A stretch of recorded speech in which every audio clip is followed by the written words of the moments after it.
The sky burned. Across the globe, people froze as a fleet of colossal alien ships blotted out the sun. Thousands of angular metallic hulls hung in low orbit, their surfaces shimmering with an otherworldly energy. In New York, crowds gawked from rooftops. In Lagos, children pointed silently. In Tokyo, alarms wailed. Humanity's first contact with extraterrestrial life had begun, and it looked like an invasion. At the United Nations headquarters in New York, Ambassador James Carter stared at the live feed from space. His jaw tightened as a holographic message flickered to life. The towering figure of Counselor Vexcar materialized above the assembly hall, its insectoid body clad in iridescent armor, mandibles clicking as it spoke. "Your species is weak. Primitive." The alien's voice boomed, translated through a distorted synthesizer. "The Galactic Council claims this sector. Surrender half your resources annually as tribute or be erased." The screen cut to static. The room erupted into chaos. Meanwhile, in a Houston lab, Dr. Elena Marlowe ignored the panic. Her eyes were glued to a data screen. A week earlier, she detected strange energy fluctuations in deep space. Now, as the alien ships flooded Earth's sensors, she saw it again. A familiar pattern. "Marcus, look at this," she called to her colleague, Dr. Marcus Lee. Marcus leaned over her shoulder, frowning. "That's quantum singularity resonance. But how are they using it?" Elena's mind raced. A decade ago, human scientists had toyed with quantum cores, tiny artificial black holes, to harness limitless energy. The project was scrapped when containment failed, nearly leveling a test facility. Yet here the aliens were, stabilizing singularities to power their ships. "They're not invincible," Elena muttered. "They're just better at our own tech." Back in New York, James faced the UN assembly. "We need to stall," he urged. "Buy time." But world leaders argued. Some demanded surrender, others war. Then Elena's message pinged James' phone. "Found a weakness. Get me a meeting. Now." As night fell, the Council's ultimatum replayed on every screen. Cities dimmed their lights to conserve power. Parents held their children. Soldiers gripped weapons. And in Houston, Elena sketched a crude blueprint on her tablet. A plan. A gamble. Humanity had 72 hours to decide its fate. But Elena already knew the answer. The UN Assembly Hall buzzed like a kicked hive. Ambassador James Carter stood at the podium, his phone buzzing with Elena's message. "We need 48 hours, he told the world leaders. "Our scientists have a plan." But the Chinese delegate slammed his desk. "A plan? These aliens could vaporize us in seconds." Others nodded. The Brazilian ambassador raised her hand. "If we surrender, maybe they'll spare us." James hesitated, then played his only card. "They're using quantum singularity cores, our technology. We can turn it against them." The room fell silent. At Houston's Lunar Orbital Research Facility, Elena and Marcus worked feverishly. Their lab smelled of burnt coffee and ozone. "The Council's cores are stable," Marcus said, adjusting a hologram of an alien ship. "But if we reverse the polarity here, we create a feedback loop," Elena finished. "Collapse their cores into black holes. It's suicide," Marcus muttered. "Even if we survive the blast, the Council will annihilate us. They'll do that anyway." Elena tapped her tablet. "We just need to make sure they regret it." 2 floors up, General Michael Torres stared at their prototype. The Singularity Pulse Array, SciFi, a jagged metal ring humming with unstable energy. "You're telling me this hoop can take down a warship?" "It's not a hoop," Elena snapped. "It's a scaled-down proof of concept. We need to mount it on fighters. Now." Torres rubbed his temples. The Council's deadline loomed. "Do it. But if this fails—" "It won't," Marcus said flatly. Meanwhile, in Geneva, Counselor Vexcar watched Earth's broadcasts. Its clawed fingers twitched. "They resist," it hissed to its second. Commander Zurlock. Primitive mammals.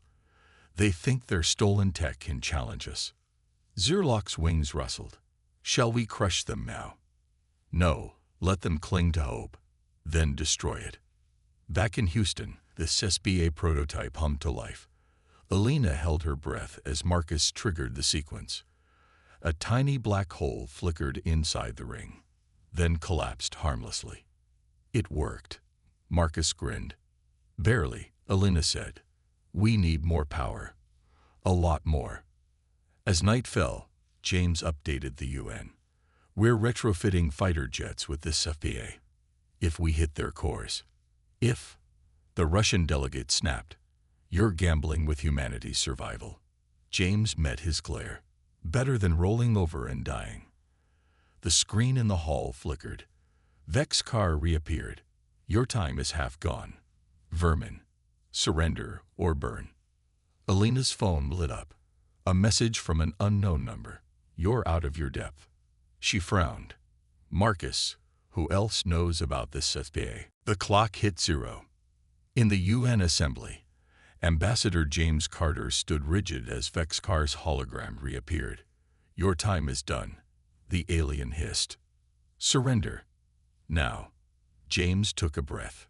Earth rejects your demand. The room erupted. Cheers, curses, and tears collided. On the screen, Vex's car's mandibles snapped shut. You choose extinction. But James wasn't finished. We've studied your technology. You're not gods. You're thieves. He nodded to Alina, watching from Houston. At the lab, Alina triggered the Singularity Pulse Array. A modified fighter jet, cloaked in black, soared over the Pacific. Deploying SSPA in 3, 2, 1. The ring-shaped weapon hummed, unleashing a ripple of energy. On the alien flagship, alarms blared as a tiny black hole tore through a drone ship. The Council's fleet scrambled. Impossible, Vex's car growled. How? Alina's voice boomed through the UN feed. You want our resources. Come and take them. The transmission cut. Silence hung in the assembly hall. Then Japan's prime minister stood. We stand with Earth. So does Brazil, added the ambassador. One by one, nations pledged defiance. But Senator Harold Graves, a hawkish lawmaker, slipped into a secure terminal. His fingers flew across the keyboard, transmitting SPA data to a hidden address. Let the council win, he thought. Better alive than ashes. In Houston, Marcus noticed a spike in the lab's outgoing data. Alina, we've got a leak. Track it. She snapped, but the signal vanished. Above Earth, the alien fleet retreated. A tactical withdrawal, not a surrender. General Michael Torres barked orders. Get those SPAs on every fighter. Now. As night fell, cities worldwide erupted in protests and prayers. In a quiet Houston lab, Alina stared at the stars. They'll be back, she whispered. Marcus handed her a coffee. With worse than words. He was right. But for now, humanity had drawn a line. The aliens returned at dawn. Cities trembled as plasma beams rained from the sky. Tokyo's skyline melted. Sao Paulo's streets boiled. General Michael Torres barked orders from Colorado's command bunker. Scramble all fighters. SPA units. Now. In Houston, Alina clutched her headset. Marcus, the coordinates are set. Just get the array in range. Marcus piloted his modified jet through the chaos, this SPA glowing blue beneath his wings. Copy. But these bastards are everywhere. A laser tore past his cockpit. Alarms blared. Brake left, Alina shouted. Marcus swerved, sweat dripping. On the alien flagship, Vex's car sneered. Their toys are feeble. Burn them. But then Marcus locked onto a dreadnought's core. Activating SPA. Now. The pulse ripped through the ship. Metal screamed. A black hole bloomed, swallowing the dreadnought. And 2 escorts. The alien fleet wavered. Retreat. Vex's car roared. Marcus whooped. Did you see that? We. His words cut off. A missile struck his wing. The jet spiraled. Marcus. Elena's scream echoed in the lab. I'm hit. Ejecting. His parachute deployed, but the alien ships were already fleeing. Earth's skies cleared. For now. In New York, James faced the UN. We hurt them, but this isn't over. Elena stared at Marcus' last known location on a screen. We need more spares. Faster. But in Geneva, Senator Graves smirked. His message to the council had been sent. Let the aliens adapt. Let humanity learn their place. Commander Sarah Nguyen gripped her fighter's controls, her knuckles white. Stellar Guard, form up, she barked. Hit their supply convoy, then vanish. Her squadron dove from the void, haze blazing.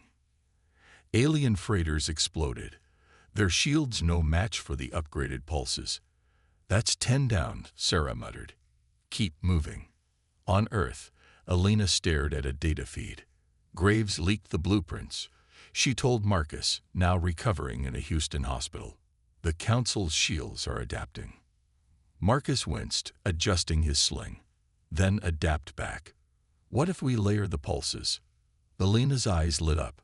Oscillating frequencies. Yes. They'll cancel out the shields. Meanwhile, Vexcar paced its war room. The humans grow bold. It snarled. Recall the supply lines. Focus all ships on Earth. But the order came too late. Sarah's squadron crippled a dozen more freighters. Alien troops starved. Morale crumbled. Then a new signal reached Earth. A garbled transmission from deep space. We are Kryll. The Council enslaved us. We will fight with you. James raised an eyebrow at the UN. Allies? How do we trust them? Elena leaned forward. Because they hate the Council more than we do.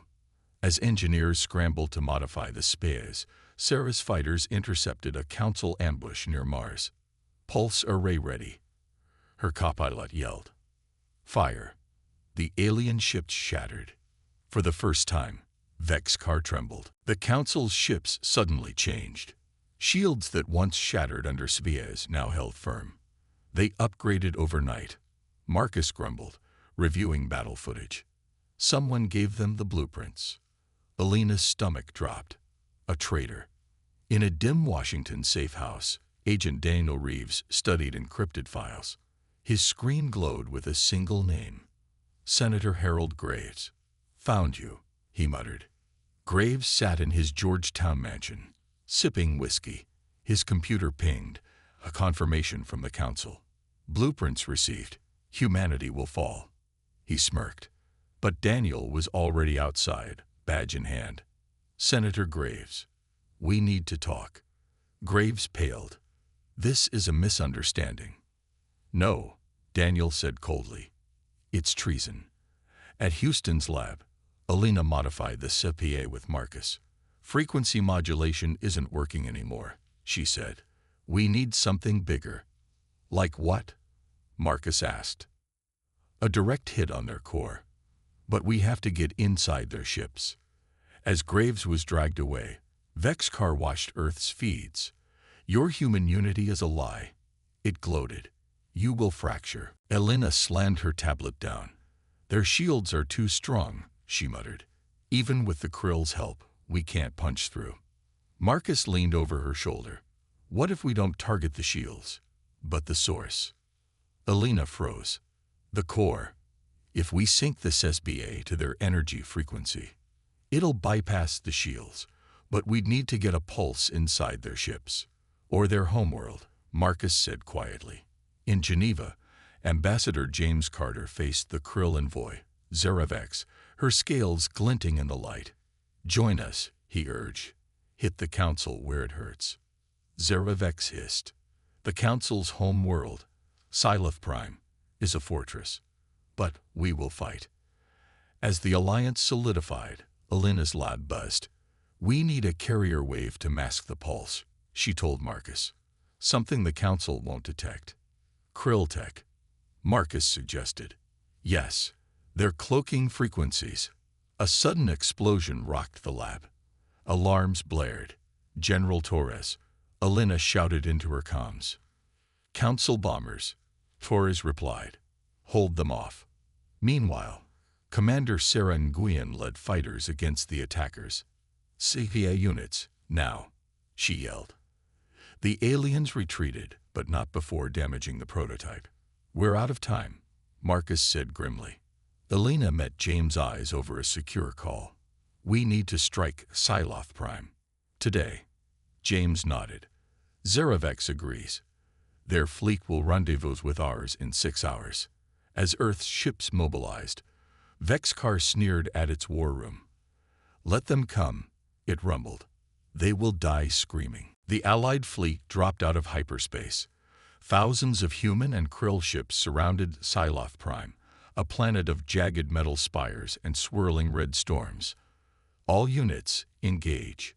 Sarah's voice crackled over the comms. Marcus piloted his SCV-equipped bomber toward the orbital defense grid. Cover me, he yelled. Plasma fire lit the sky. Marcus, your wings damage. Elena warned from the command ship. No time. He veered into a trench, dodging turrets. For Earth. His bomber exploded as it hit the grid's core. The shields collapsed. Marcus. Elena's scream echoed across the fleet. Sarah's forces surged through the gap. Ground teams, deploy. She led a dropship through the chaos, krill warriors at her side. On the planet's surface, Vexcar emerged from its citadel, armor gleaming. You dare invade us? It roared. Elena, armed with a handheld spy, advanced. Your reign ends here. Vexcar laughed. You are insects. But Sarah's troops swarmed the alien guards. Elena triggered the cesspay, aiming at the citadel's core. Not anymore. The ground shook. Vexcar lunged. The SCV hummed in Elena's hands. The citadel's core shuddered, red energy swirling into a hungry void. No, Vexcar roared, claws slashing. Sarah tackled the alien leader, her krill allies firing cover shots. Now, Elena, she screamed. Elena fired the pulse. The core imploded, tearing a hole in the ceiling. Vexcar thrashed, dragging Sarah toward the vortex. This isn't over. Sarah locked eyes with Elena. Tell Marcus, we won. She let go. Vexcar vanished into the black hole. The citadel crumbled. Fall back. Sarah's voice crackled over the comms. The planet's destabilizing. Elena ran, debris raining around her. Fighters lifted off as Siloth Prime cracked apart. In orbit, the Council's fleet scattered. They're retreating, General Torres reported. It's done. But Elena stared at the void where Sarah had disappeared. No, she whispered. Not yet. Back on Earth, James addressed the UN. The Council's leader is dead. Their forces are broken. Cheers erupted, but his voice broke. We lost good people. Marcus Lee. Commander Sarah Nguyen. Heroes. In the silence, a signal flickered. Sarah's fighter, drifting near a krill ship. Elena. Sarah's voice was weak. Guess you're stuck with me. Relief flooded the channel. Get her home. Elena ordered, tears streaming. As the fleet limped back to Earth, Vexcar's final words echoed. You are insects. But Elena smiled. Not anymore. Earth rebuilt. New York's shattered streets buzzed with construction drones. Tokyo's melted towers rose anew, gleaming with alloy. In Houston, a memorial for Marcus Lee stood beside the Cesspiela. For Earth, his plaque read. At the UN, Ambassador James Carter signed treaties with krill delegates. No more tribute, he said. We stand as equals. Commander Sarah Nguyen, her arm in a sling, stood beside him. The galaxy's watching, she said. We can't screw this up. In a quiet lab, Dr. Elena Marlowe stared at the stars. Her tablet displayed a message. Graves sentenced to life. Council remnants disbanded. Justice, but no joy. A knock. Sarah limped in. Hey, genius. Elena smiled. Hey, hero. Still working.